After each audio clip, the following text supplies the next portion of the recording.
Pero ahora yo quiero decirte, hermano, que ese mismo Dios que está en el trono, que tiene toda autoridad, que fuego va delante de él consumiendo a sus enemigos, que sus ojos son como fuego, que hay una espada de dos filos que sale de su boca, te ha dado un mandato, no una sugerencia. Así que al evangelizar nosotros, al compartir el evangelio, lo menos que tiene que importarnos es la opinión de la gente.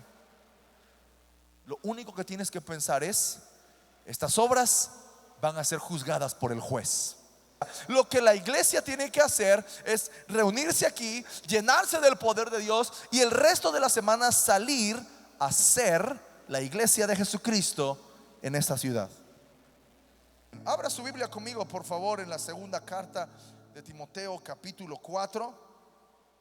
Te encarezco delante de Dios y del Señor Jesucristo, que juzgará a los vivos y a los muertos en su manifestación y en su reino, que prediques la palabra, que instes a tiempo y fuera de tiempo, redarguye, reprende, exhorta con toda paciencia y doctrina. Ahora yo quiero que leamos nada más el versículo 1, ¿ok? Leamos el versículo 1 todos juntos. Dice la palabra de Dios: te encarezco delante de Dios y del Señor Jesucristo, que juzgará a los vivos y a los muertos en su manifestación y en su reino. Y ahí vamos a detenernos en esta mañana.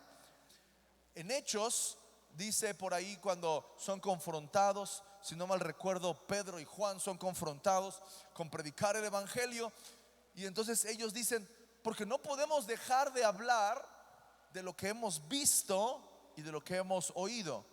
Eso es evangelismo, el hablar de la obra que Dios ha hecho en ti. La obra de Dios va más allá de darnos un cuerpo, una cara, una vida. La obra de Dios es la salvación de nuestras almas. Eso es lo más hermoso que tenemos, amén. Así que entonces llegamos a este tercer punto de por qué la iglesia hoy en día, y hermanos, no es un asunto nuestro de Centro Cristiano, es un problema que tiene toda la iglesia global, latinoamericana si quiere, mucho más en los Estados Unidos, de no compartir su fe. Y entonces el tercer punto, y es el que quiero tocar hoy, que voy a hacer puré, 2 puntos, es la autoridad del que manda. Es el primero. Quizá la iglesia no ha entendido la autoridad del que está enviando. Yo les dije hace un par de semanas, les ponía este ejemplo. Si yo llego a su casa y yo le digo a sus hijos: recojan el cuarto, sus hijos me van a ver con cara de ¿quién eres tú? Y me van a mandar por un tubo, ¿no? Básicamente. Pero si entra la mamá con una chancla en la mano y dice: ya dije 3 veces que recojan este cuarto, los niños se vuelven átomos, empiezan a correr de lado a lado, ¿verdad? Chocando unos con otros, levantando todo lo que pueden del piso, doblan la ropa, la guardan, tienden las camas, barren, trapean, y por si las moscas salen a recoger la cocina también. No vaya a ser que lluevan las chanclas, ¿verdad? En la casa. Entonces, ¿por qué? Porque hay una autoridad detrás del mandato. Hay una autoridad de papá o mamá que da una instrucción que hace que los hijos obedezcan. Y por ahí dicen que el trabajo del papá es ver amenazantemente a los hijos hasta que obedezcan. El papá no dice nada, ¿no? Si el niño, no, que no quiero, que no sé cuándo, que no sé qué, y entra el papá así nada más, ¿qué dice el niño? Sí, papá, ya voy. No tiene ni siquiera que decir nada el papá. Simplemente con el poder de la mirada, ¿no? Puede mover a los niños. Entonces, hay una autoridad detrás del mandato, y es lo que yo quiero que veamos en esta mañana, porque Pablo le dice a Timoteo en el versículo 1 del capítulo 4, le da 3 características de Dios, o 3 características del Señor Jesucristo, que respaldan y que ponen una presión sobre Timoteo para cumplir el versículo 2. El versículo 2 es: que instes a tiempo y fuera de tiempo, redarguye, exhorta con toda paciencia y doctrina. Esto es un asunto, esta es la instrucción, este es el mandamiento. Pero lo que respalda, o la presión que viene sobre el mandato, tiene que ver con el versículo 1. Te encarezco delante de Dios y del Señor Jesucristo, que juzgará a los vivos a los muertos en su manifestación y en su reino. Así que hay tres aspectos en este versículo del Señor Jesús que tal vez oro que el Espíritu Santo ponga en nosotros la revelación de ellos para poder darnos cuenta, hermanos, que el evangelismo no es una sugerencia espiritual, es un mandato de Dios. No es una sugerencia pastoral, es un mandato de Dios. No es un mandato humano, no es un mandato de la iglesia, no es un mandato de tu líder, es un mandato de Dios. La semana pasada dijimos que lo glorioso del evangelio es poder comprender que el Dios creador de todas las cosas, dueño del cielo y de la tierra, de lo que está arriba en el cielo, abajo en la tierra y en las aguas debajo de la tierra y en las profundidades de la tierra, Él es el Dios del universo, es el Dios creador de todas las cosas, el Dios omnipotente, el Dios que está sentado en un trono, el Dios que tiene tormenta alrededor y al mismo tiempo un arco iris, que la tierra es el estrado de sus pies, se haya acercado a nosotros que somos tierra para mostrarnos su amor. Eso es lo sorprendente del evangelio. Pero ahora yo quiero decirte, hermano, que ese mismo Dios que está en el trono, que tiene toda autoridad, que fuego va delante de él consumiendo a sus enemigos, que sus ojos son como fuego, que hay una espada de dos filos que sale de su boca, te ha dado un mandato, no una sugerencia. Te ha dado un mandato, un mandamiento, una orden. Vayan y hagan discípulos a todas las naciones. Vayan y prediquen el evangelio a toda criatura. Pero yo quiero que veamos en las palabras de Pablo aquí en Timoteo estas tres características del Señor Jesús que respaldan su autoridad. La primera de ellas dice: te encarezco delante del Señor, de Dios y del Señor Jesucristo, que juzgará a los vivos y a los muertos. Así que Jesús es juez. Jesús es juez. Es juez de vivos y es juez de muertos. Hermano, no porque Dios sea bueno tolera el pecado. ¿Lo comprendemos? No porque entendemos el amor sublime y glorioso y la gracia de nuestro Señor Jesucristo para salvación, quiere decir que Él puede estar donde hay pecado. El pecado nos separa de Dios hasta el día de hoy. El hombre no ha entendido que está condenado. El hombre no ha entendido que está en oscuridad. El hombre no ha entendido que su vida va directa al infierno y que solamente creyendo en el Señor Jesucristo va a ser salvo. No lo ha entendido. El hombre es orgulloso y ese pecado lo separa de Dios. Y Jesucristo, el juez de vivos y muertos, va a venir. Hermanos, hay un pasaje tremendo en Apocalipsis, ¿ok? Hay un pasaje tremendo en Apocalipsis. Déjeme darle el contexto de ello. Hay un grupo de personas debajo del trono que salen y dicen: Señor, ¿hasta cuándo vas a traer justicia?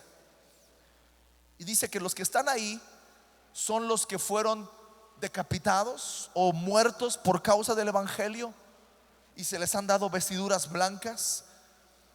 Y ellos, dice que han salido venciendo y han vencido por medio de la sangre y el testimonio. Lee Apocalipsis capítulo 12. Y después, cuando el pueblo de Dios es arrebatado, viene un juicio, pero devastador sobre la tierra. Devastador. Y dice que uno de los juicios de Dios es que todas las aguas de la tierra se convirtieron en sangre. Y cuando todas las aguas de la tierra se convierten en sangre, hay un ángel que sale y esta es su declaración: digno eres tú, oh Señor, porque tú eres justo. Y está tremendo esto, hermanos, escúchelo. Porque dice: eres justo porque ellos derramaron la sangre de tus hijos, tú les has dado a beber sangre. Así que si usted cree que el malo se va a salir con la suya, piénselo otra vez. Porque el juicio de Dios viene y Él va a juzgar a los vivos y a los muertos. Recuerde que hay otro pasaje en Apocalipsis donde dice: y vi una gran multitud de chicos y grandes de todas las naciones que estaban de pie delante del trono de Dios para ser juzgados. Entonces, no porque los malvados prosperen en el presente quiere decir que los malvados van a prosperar siempre. De hecho, la misma palabra dice que los malos fueron creados como la hierba. Un día están y mañana ya no están. Así que Dios es justo y Jesús es el juez. Ahora, Él está diciéndole entonces aquí a Timoteo que nuestra obra, nuestro trabajo como hijos de Dios, escúcheme hermano, nuestra salvación no viene por lo que hacemos, viene por nuestra fe en Cristo Jesús. Amén. Nuestra salvación no viene por tus obras para que nadie se gloríe, ni siquiera por el evangelismo. Tú no puedes pararte delante de Dios y decirle: Señor, pero yo gané a 1500 personas. Pero perdiste tu alma. Ganaste muchos, pero te perdiste tú. Nuestra salvación no viene por nuestras obras, ni siquiera por nuestra obra de evangelismo. La salvación viene por la fe en el Señor Jesucristo. Cree en el Señor Jesucristo. Si tú crees en el Señor Jesucristo y crees que el Padre lo levantó de los muertos, serás salvo. Es la fe en el Señor Jesucristo lo que nos salva. Pero va a haber un día donde nuestras obras sean juzgadas por el juez, por Jesucristo. Y ahí sí vamos a pararnos delante del trono de Dios para recibir o no recibir la recompensa de Dios. El juicio que viene sobre nuestras obras para poner a prueba lo que hicimos. Inclusive Corintios dice que todo lo que hagamos en la vida va a ser juzgado por el fuego, de manera que aquello que es puro permanezca y aquello que es hojarasca se queme y se deshaga en nuestras vidas. Así que al evangelizar nosotros, al compartir el evangelio, lo menos que tiene que importarnos es la opinión de la gente. Lo único que tienes que pensar es: estas obras van a ser juzgadas por el juez. Y tus obras siendo juzgadas por el juez, entonces cuando tú tienes este entendimiento de que importa lo que Jesús vaya a juzgar cuando tú estés de pie delante de Él, te vas a dar cuenta que entonces no importa tanto lo que la gente piense de ti. Ay, es que me da pena. Ahorita llegamos a esa parte, porque para vencer la pena necesitamos el poder del Espíritu Santo. Amén. Recibiréis poder cuando haya venido sobre vosotros el Espíritu Santo. Entonces, regresemos al punto. Jesús es el juez. Entonces, al evangelizar no podemos preocuparnos por la crítica o lo que diga la gente, o lo que queremos es que escuchar al final de nuestros días: bien, buen siervo fiel. Eso es lo que yo quiero escuchar. Bien, buen siervo fiel. Hiciste lo que te tocaba hacer. Hiciste tu trabajo. No mi salvación, mi trabajo. Lo que el Señor me ha mandado a hacer. Entonces, si nosotros salimos a evangelizar, si nosotros salimos a compartir el evangelio con la idea de que lo que estamos haciendo va a ser juzgado por Dios, ¿cómo lo haríamos? Te encarezco delante de Dios y del Señor Jesucristo, que juzgará a los vivos y a los muertos. Así que el Señor está en el cielo. Si juzga a los vivos, nosotros estamos vivos, ¿no? No vamos a esperar hasta el día de nuestra muerte para ser juzgados. Ahora mismo podemos ser juzgados. Nuestras obras de evangelismo, nuestra responsabilidad espiritual con el Señor es compartir el evangelio a todos. Es el mandamiento del Señor. Por tanto, id y haced discípulos. Por tanto, id y predicar el evangelio. ¿Se imagina, hermanos, si todos nosotros tuviéramos revelación de Jesucristo como juez? ¿Cómo compartiríamos la palabra de Dios? ¿Cómo evangelizaríamos a otros? ¿Con qué pasión lo haríamos? ¿Con qué insistencia lo haríamos? Porque dice entonces, Él es te encarezco delante de Dios y el Señor Jesucristo, que juzgará a los vivos y a los muertos. Y la segunda parte dice, en su manifestación. Ahora, la palabra manifestación es una palabra bien interesante, porque se le otorgaba a un conquistador o un emperador, alguien que ya había ganado, era alguien que ya había conquistado. Así que la palabra es epifaneia, que significa aparición, y significaba una entronización del emperador. Pero sobre todo había un significado que Pablo quería que Timoteo pudiera entender, y es cuando un conquistador o cuando un emperador, más que nada, cuando el emperador iba a visitar una ciudad, iba a manifestarse, iba a ser una aparición, iba a ser una epifanía. Entonces, vamos a decir, ¿verdad? Que decían, ok, el emperador va a visitar tal pueblo. ¿Qué cree usted que pasaba en ese pueblo? ¿Qué creen que pasaba? ¿Dejaban las cosas como estaban? ¿Verdad que no? Mire, hermano, si nosotros mismos, cuando vamos a tener visitas en la casa, ¿qué hacemos? ¿Qué hacemos? Arreglamos, ¿no? Pintamos, o bueno, no pintamos, no sé, tal vez sí. Pero, oye, a ver, va a venir fulanito de tal en la tarde. Tú lavas los trastes, tú barre, tú trapea, tú dobla la ropa. Y nosotros vacilamos, ¿no? Porque todavía hay, es como que pensamos que la gente va a llegar, ¿verdad?, a nuestra casa y va a pasar la mano. No limpiaron. Nadie va a hacer eso, ¿no? Una visita no va a hacer eso. Nadie va a decir, a ver, quiero ver si doblaron la ropa o no. Nadie va a llegar a revisar cómo está tu casa, cómo está, si está limpia o está sucia. Pero si nosotros mismos, para una visita de alguien, de un amigo, de un pariente, de un conocido, limpiamos la casa, imagínense lo que pasaba con todo un pueblo cuando venía el emperador, el gobernante supremo de todo el territorio conquistado y propio. Iba a visitar tu ciudad. No, la gente ponía pasto, ¿verdad? En las calles. Yo no sé si limpiaban, barrían, pintaban, arreglaban todo para que el emperador pasara por ahí. Todo se ponía bonito y se hacía un trabajo para que el emperador encontrara todo hermoso. Así que Pablo le estaba diciendo a Timoteo, tú sabes lo que pasa en una ciudad cuando está la manifestación o la aparición del emperador. Tú no estás esperando en tu vida la manifestación o la aparición de una persona física.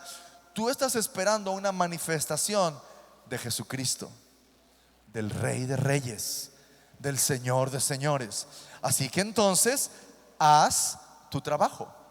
Haz trabajo de evangelista, dice después, más adelante en el capítulo 4, y prepara todo para la venida del Rey. Prepara todo, hazlo bonito, prepáralo bien para la venida del Rey. Si en lo espiritual pudiéramos ver nuestra ciudad, ¿en qué condiciones está? Bueno, no tenemos que verlo tan en lo espiritual, ¿no? En lo natural también nuestra ciudad no está tan bien, por no decir, ya saben. ¿Y si Jesucristo viniera? ¿Cómo encontraría nuestra ciudad? ¿Cómo va a encontrar tu casa? ¿Cómo va a encontrar tu colonia? ¿Cómo va a encontrar tu lugar de trabajo? ¿Cómo va a encontrar tu escuela? ¿Cómo va a encontrar tu familia? Mis amados, Jesucristo viene. Jesucristo viene. Así que estamos preparándonos para la manifestación del Rey. ¿Cómo nos vamos a preparar para la manifestación del Rey? ¿Qué es lo más hermoso que podemos preparar para la manifestación del Rey? Una ciudad que haya escuchado el Evangelio. Una ciudad donde la gente diga, a mí ya me predicaron 3, 4 y no sé de dónde salen estas personas, pero ya 3, 4 me evangelizaron. Hermanos, tiene que entender que va a haber gente que rechace el evangelio. ¿Ok? No todos van a ser salvos. Va a haber mucha gente que rechace el evangelio. Pero tu tarea no es salvar, porque no son salvos por tu mano. Tu tarea es predicar el evangelio y que ellos crean en el Señor Jesucristo. Y cuando ellos crean en el Señor Jesucristo, serán salvos ellos y sus casas. Entonces Pablo le dice a Timoteo: te encarezco delante de Dios y del Señor Jesucristo, que es el juez, que es el conquistador, que es el rey, que es el que va a manifestarse, pero también dice después en su reino. O sea, Él es el rey. No solamente es el juez, no solamente es el que conquistó, sino también es el rey. Jesucristo es rey. Él es el rey. Y dice Apocalipsis 11:15 que todos los reinos van a llegar a ser de nuestro Dios y de su Cristo. Todos los reinos. Debemos vivir y trabajar como ciudadanos de este reino, no viviendo bajo las leyes de otro reino, ni siquiera del reino natural. Y el reino espiritual al cual pertenecemos, el reino de los cielos, nos impulsa a predicar el evangelio y a vivir bajo el mandato del rey. Y el mandato del rey es: ve y predica la palabra del Señor. Es: ve y predica el evangelio de Jesucristo. Es necesario obedecer antes a Dios que a los hombres, dijo Pedro allí en Hechos capítulo 5 versículo 29. Así que es necesario que nosotros obedezcamos más a Dios que a los hombres. Hermanos, van a venir tiempos de persecución. Van a venir tiempos donde se prohíba predicar la palabra de Dios. Ya estamos empezando a ver una presión sobre la iglesia. Ahora con el asunto de las terapias de conversión a personas que están batallando, sufriendo o viviendo bajo alguna cuestión de género u homosexualidad. Y si alguno de ellos pide ayuda y viene a consejería, pueden meter a la cárcel al pastor. Sí. ¿Vamos a dejar de hacerlo? No. Así que cualquier cosa, ahí nos vemos adentro, mis hermanos.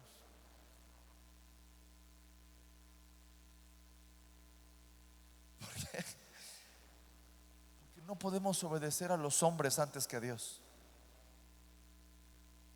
Y las leyes humanas van en deterioro. Lo estamos viendo, ¿no? Así que si usted esperaba que con X o con Y el país mejorara, hermano, no va a pasar. Porque lo que está pasando aquí con los ciudadanos de a pie, como se dice, no tiene que ver con quién gobierna el país. Tiene que ver con quién gobierna el corazón de las personas. Si en el corazón de un hombre gobierna Satanás y está bajo el yugo del pecado y del infierno, entonces los frutos que manifieste van a ser de Satanás, del pecado. Por eso para el mundo es natural el pecado. Para nosotros como hijos de Dios que hemos nacido de nuevo, no es natural. Y es necesario que obedezcamos a Dios antes que a los hombres. Es algo tremendo, hermano. Lea los primeros 6, 7 capítulos de Hechos. 8 capítulos.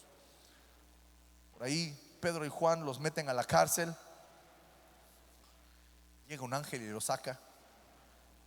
Los vuelven a meter. En una de esas los mandan a golpear los mismos fariseos y los encargados de la religión, los mandan a golpear. Dice que salieron gozosos por haber sido dignos de haber sufrido por Cristo. ¿Cuál es nuestro sufrimiento hoy en día, mis amados?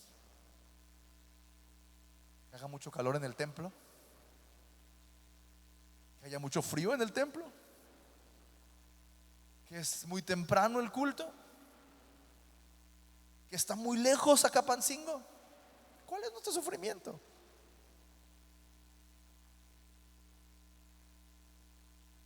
Si su fe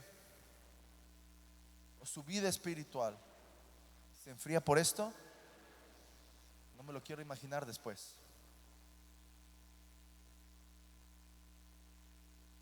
Nuestra fe necesita estar firme en el Señor Jesucristo y entender, hermanos, que esta vida no es nuestra.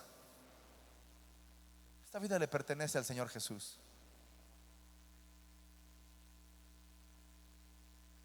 No sabemos cómo vamos a partir, ¿no? Todos pensamos que vamos a morir de viejitos, dormiditos en nuestra cama, y que ojalá que así sea. Pero hermanos, muchos vamos a morir por la causa de Cristo. Que el Señor nos reciba en su gloria. Amén. Ay, pastor, ya se puso muy tétrico el asunto. Hermano, solo le digo lo que dice la palabra de Dios. Necesitamos estar listos. Necesitamos estar listos. Porque la venida de Cristo va a ser en un abrir y cerrar de ojos, dice la palabra de Dios. A la final trompeta, en un abrir y cerrar de ojos. Estemos listos. Y mientras el Señor viene, cumplamos con nuestra tarea, con nuestra responsabilidad. Así que entonces hablamos de que hay una autoridad detrás del mandato. Vean lo que declarábamos esta mañana. Toda autoridad, la victoria tuya es. ¿Por qué lo declaramos de esa manera? Porque la autoridad que Cristo ganó vino a través de su victoria. Cuando Él venció a la muerte, cuando Él se levantó al tercer día, Él ganó la autoridad sobre el infierno, sobre la muerte, que había tenido poder sobre la humanidad, ¿verdad? Estábamos bajo el dominio, el mundo sigue bajo el dominio de la muerte, pero esa muerte ya fue vencida. Por eso aquellos que creen en el Señor Jesucristo, su vida es transformada y nacen de nuevo. Y eso es lo que necesitamos salir a hacer, a predicar el evangelio y dejar que la gente crea en el Señor Jesucristo, a proclamar las buenas noticias. Porque el que está mandando, el que está diciendo, el que está dando la indicación, el que está dando el mandamiento, empieza el mandamiento no diciendo por tanto id, sino el mandamiento empieza diciendo: toda autoridad me es dada en el cielo y en la tierra, por tanto id. Yo se los había dicho antes. Esa palabra por tanto une los dos pensamientos, ¿no? Une los dos pensamientos. Si yo tengo que aplicarlo a mis hijos, yo les tendría que decir: a ver, en esta casa yo mando, por eso te digo que hagas esto. Realmente ninguno de nuestros hijos necesita, creo, que tú le digas: a ver, en esta casa mando yo, a menos de que ya esté muy escalada la situación, ¿no? Pero casi siempre, si el padre de familia da una indicación, se obedece, porque todos el resto de la casa entienden el asunto de que esta persona que está dando la indicación tiene la autoridad para hacerlo. Jesucristo no solamente dijo: a ver, vayan y prediquen el evangelio, vayan y hagan discípulos a las naciones, sino que respaldó el mandamiento con la autoridad que Él tiene, con la autoridad que había ganado, con la autoridad que había costado su vida, pero también su resurrección. Él dijo: a ver, toda autoridad me es dada en el cielo y en la tierra. No tienes dónde esconderte, no tienes con qué escudarte, no tienes pretexto para no obedecer, porque toda autoridad es mía. Y como toda autoridad es mía, te voy a dar una indicación: ve y haz discípulos a las naciones. Ve y predica el evangelio. Hay un común denominador en el asunto de los versículos, porque ahí se encuentra la gran comisión en Mateo 28 y en Marcos 16. Así que Jesús está diciendo, Jesús se acercó y les habló diciendo: toda potestad me es dada en el cielo y en la tierra. Por eso te estoy mandando que vayas, que prediques a tiempo y fuera de tiempo. Y en ambos pasajes, tanto Mateo 28 como Marcos 16, encontramos como un denominador, pero al mismo tiempo encontramos cuestiones específicas que tienen que ver con el poder que te respalda. No solamente, hermano, Dios tiene la autoridad para mandarte, sino en su bondad y misericordia te da su poder para que lo hagas.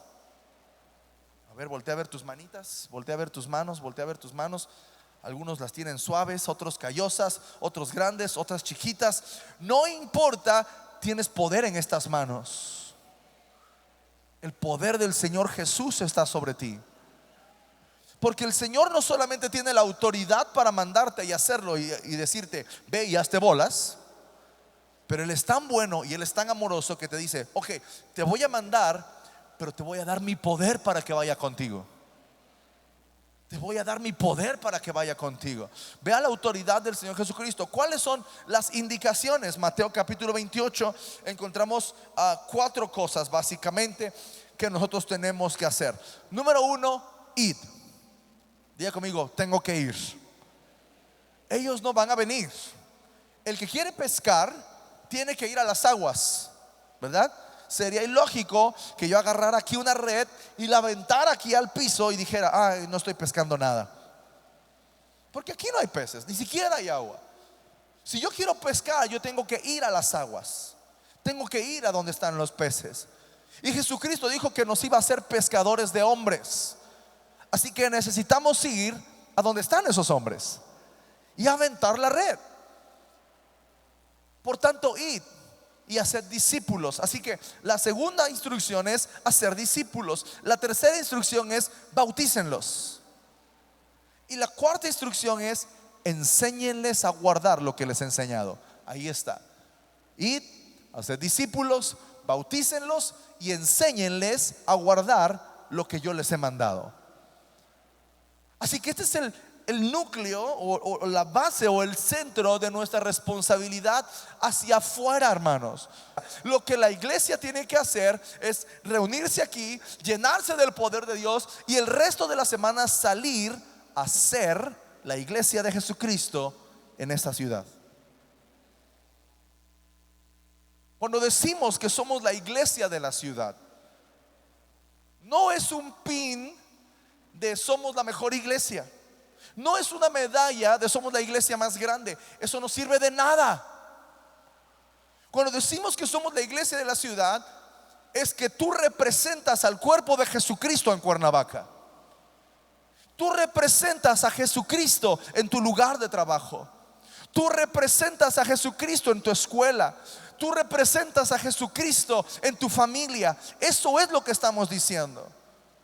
Así que Dios nos ha puesto en esta ciudad para hacer luz, para hacer la sal, para alcanzar al perdido. No para tener buenos cultos, no para tener un lugar más grande. Pero Jesús no nos mandó a hacer templos, ni a tener cultos padres. Si quiere verlo como llenar templos, véalo de esa manera. Pero yo quiero, hermano, que usted vea que usted es una luz en medio de la oscuridad. Y que si usted comparte a Jesucristo en su casa, a sus amigos y vecinos, van a ser 2 luces en lugar de una. Y después 4 luces en lugar de 2. Y después 8 luces en lugar de 4. Y después 16 luces en lugar de 8. Y después 32 luces en lugar de 16. Porque ese es el modelo que Jesucristo nos mandó a hacer. Hacer discípulos. Y hacer discípulos, bautícenlos y enséñenles a vivir. Enséñenles todo lo que yo les he enseñado. En Marcos agrega varias cosas. Él dice igualmente, por tanto, id. Otra vez, una instrucción. No se queden. Cuando, hermanos, hay un pasaje que la iglesia tal vez malinterpreta en Hechos, donde dice que Dios añadía cada día a los que debían ser salvos. Y entonces la iglesia dice, pues si el Señor los va a agregar, pues aquí los esperamos. Ábranle las puertas, no vaya a ser que piensen que está cerrado. Y aquí los esperamos. No. Quiere decir que cuando tú predicas, Jesucristo va salvando a los que deban ser agregados a la iglesia. La iglesia necesita ir. En Mateo y en Marcos la instrucción es ir. En Isaías, que ahorita vamos a llegar a ese punto, dice: el Señor Jehová me ha ungido y me ha enviado. Otra vez es ir. Marcos dice entonces, por tanto, id por todo el mundo, predicad el evangelio. Mateo dice: id, haced discípulos, bautícenlos y enséñenles. Marcos dice: id, prediquen el evangelio, bauticen, libérenlos, ministrenlos y oren por los enfermos. Hay poder en tus manos. No es tuyo, pero es el poder que te respalda. Es el poder que te respalda. Cuando Dios mandó a Moisés al faraón, no lo mandó solo, lo mandó con Aarón primeramente, que pudiera hablar, porque Moisés era tartamudo, y lo mandó con una vara en su mano. Avienta la vara, se hizo una serpiente. El mundo imita muchas veces los milagros, las sanaciones, que no es una palabra correcta. La sanación tiene que ver con un movimiento que se llama la nueva era. La palabra correcta es sanidad. Dios va a hacer sanidades a través de ti. Dios va a hacer sanidades a través de ti. ¿Qué vamos a ver a través de tus manos? Que los ciegos vean, que los cojos anden, que haya libertad en aquellos que están cautivos a pecados, a cadenas. Así que vayan, prediquen, bauticen, liberen, ministren y oren por los enfermos. Isaías dice: el Espíritu del Señor está sobre mí, por cuanto me ha ungido para dar las buenas nuevas. Otra vez, no predicamos desde la perspectiva del temor. No predicamos un evangelio condenatorio, aunque hay condenación para el pecador. La buena nueva no es el infierno, la buena nueva es el cielo. La buena nueva es que Jesucristo te perdona tus pecados y te acerca al Padre y da salvación a tu corazón. Me ha enviado a sanar a los quebrantados, a pregonar libertad a los cautivos, a poner vista a los ciegos, a poner libertad a los oprimidos, a predicar el año agradable del Señor. ¿Cómo lo vamos a lograr? Porque ahora entiendo que hay una autoridad que me está diciendo, una autoridad no humana, sobrenatural y suprema, que me está mandando a ir. Por tanto, id, hagan discípulos, prediquen el evangelio, bautícenlos, oren por ellos, ministrenlos, sanen a los enfermos. Tengo una responsabilidad con la sociedad. Tengo una responsabilidad delante del Señor, de Dios y del Señor Jesucristo, que va a juzgar a los vivos y a los muertos en su manifestación y en su reino. ¿Cómo lo hago? Con el poder de Dios. Con el poder de Dios. Porque me ha ungido para llevar las buenas nuevas. Hermano, no lo vas a poder lograr en tus fuerzas. Necesitas la unción de Dios. Necesitas el poder de Dios. Necesitas estar encendido en el Señor. Que el fuego no se apague en tu corazón. No podemos lograrlo sin la unción de Dios ni el poder del Espíritu Santo. Recibiréis poder cuando haya venido sobre vosotros el Espíritu Santo. Seréis testigos. ¿Se da cuenta cómo la idea de Jesucristo no fue grupos sociales? No fue vernos bien.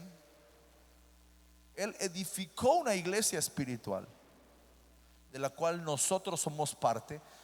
Nosotros no somos la iglesia, somos parte de la iglesia. Somos una familia, la familia del centro cristiano, dentro de todo el cuerpo de Jesucristo en el mundo. Pero desde el principio Jesucristo dijo: por tanto, id y haced discípulos, por tanto prediquen el evangelio a toda criatura. Y van a recibir poder para hacer eso, no para otra cosa. Alguna gente empieza a ver los dones espirituales en su vida, el don de ciencia o la profecía o sanidades o milagros, y de repente se vuelven mercaderes del evangelio. Empiezan a cobrar por la oración, empiezan a cobrar por la profecía, empiezan a manipular a la gente a través de falsa profecía. Hermanos, tengamos mucho cuidado, porque yo anhelo ver el poder de Dios manifestado en cada uno de ustedes, en sus hijos, en toda la generación de los que estamos aquí en esta iglesia. Pero cuide su corazón para que no le gane, sino que levantemos y hagamos señales y hagamos milagros a través del poder del Señor Jesucristo. ¿Para qué? Para salvación de otros. De nada nos sirve que digan: ay, es que en esa iglesia hay una unción bien bonita. Sí, pero ¿dónde está el fruto de esa unción bonita? El éxito, hermanos, de la iglesia, no hablo nada más de nosotros, de toda la iglesia de Jesucristo. El éxito de la iglesia son las almas que se ganan. Ese es el éxito de la iglesia. Cuando nos paremos delante del Señor Jesucristo, podamos decir: Señor, tengo este fruto para ti. Todo este fruto gané para ti. Nosotros no salvamos, mis amados, ni la religión ni la iglesia. Solamente la fe en el Señor Jesucristo puede salvar tu corazón. Así que dice: cuando haya venido sobre vosotros el Espíritu Santo, van a recibir poder y me seréis testigos. Marcos 16:20 dice: y ellos saliendo, ahora escuche bien, porque dice: id, predicad el evangelio a toda criatura, hagan esto, hagan lo otro, bautícenlos, enséñenles y oren por los enfermos, libérenlos, etcétera, etcétera. Y Marcos 16 termina diciendo: y ellos saliendo, ok, ya obedecieron el primer mandamiento, saliendo predicaron. Segundo mandamiento: ellos saliendo y predicaron por todas partes. ¿Qué dice? ¿Quién te va a ayudar? Dilo fuerte, mi hermano. ¿Quién te va a ayudar? El Señor te va a ayudar. El Señor está contigo. No estás solo. El Señor está contigo. Pero todavía hay algo más: confirmando la palabra con señales. ¿Quieres ver señales y milagros en tu vida? Tienes que predicar. Porque si nada más estás buscando señales y milagros, lo que estás buscando es magia, ¿no? Trucos. No, hermano. Si tú quieres ver el poder de Dios respaldándote, es predicando el asunto. Es predicando el evangelio.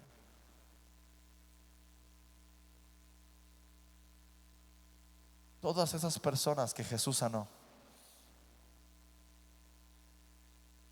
creyeron en su corazón, vieron el milagro. Hechos 3, Pedro y Juan van caminando a la oración y van a orar, y aquel paralítico que llevaba ahí años tirado les pide. Pedro y Juan se detienen y aquel dice: ya cayó, ¿me van a dar algo? Pedro le dice: ¿qué? No traigo cambio, pero lo que tengo te lo voy a dar. En el nombre de Jesucristo de Nazaret, párate. Dice que le extendió su mano y lo levantó, y al instante sus tobillos se fortalecieron y entró bailando al templo. Es algo que vamos a ver, hermanos, a ver. Es algo que vamos a ver. Usted tiene que tomar al paralítico de la mano y, en el nombre del Señor Jesucristo. Ay, pastor, y si no se sana, me va a dar un montón de pena. Para eso necesitamos el poder del Espíritu Santo,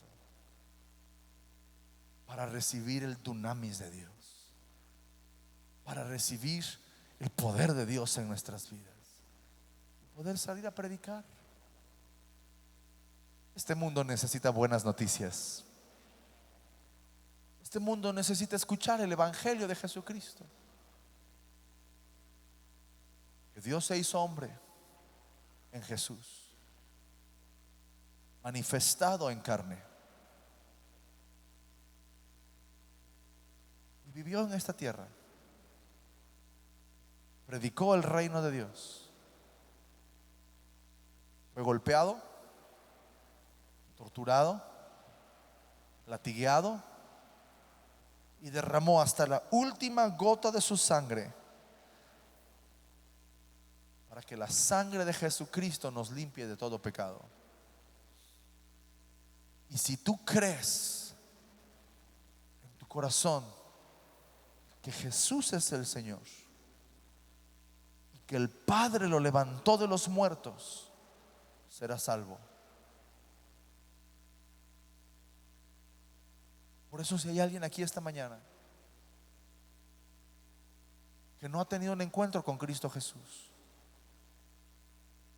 y ha escuchado el evangelio de Jesucristo, porque de tal manera amó Dios al mundo, que ha dado a su Hijo unigénito, para que todo aquel que en Él cree no se pierda, mas tenga vida eterna.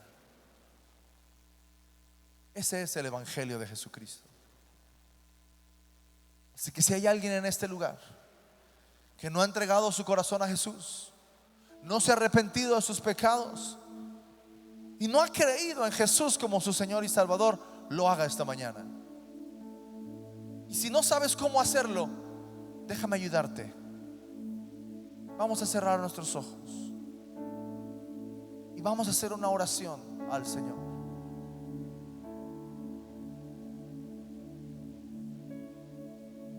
Déjame guiarte en esta oración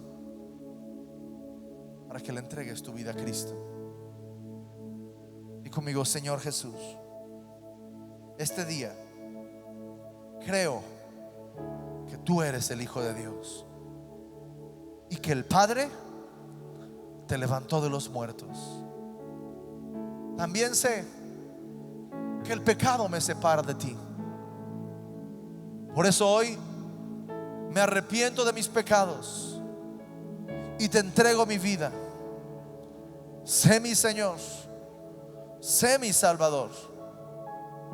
Padre, hazme una nueva criatura, en el nombre de Jesús. Amén. Si alguien hizo esta oración esta mañana entregando su vida a Cristo, por favor levánteme su mano. Me gustaría orar por ustedes. Vamos a bendecirles. Padre, en esta mañana, Señor, te doy gracias por la salvación que ganaste para nosotros, Jesús. Gracias, Señor, porque diste tu vida por nosotros para este momento, para que a través de la confesión de nuestra boca, porque creemos con nuestro corazón, pero confesamos con nuestra boca que tú eres el Señor. Padre, rompe la maldición del pecado en la vida de estas personas y tráelos a libertad, Jesús. Tráelos a libertad, Jesús, y enséñales, Señor, tus caminos, que permanezcan en tu casa, Dios, y que puedan caminar en obediencia a ti. Los recibimos en tu familia y en tu casa, en el nombre de Jesús. Amén.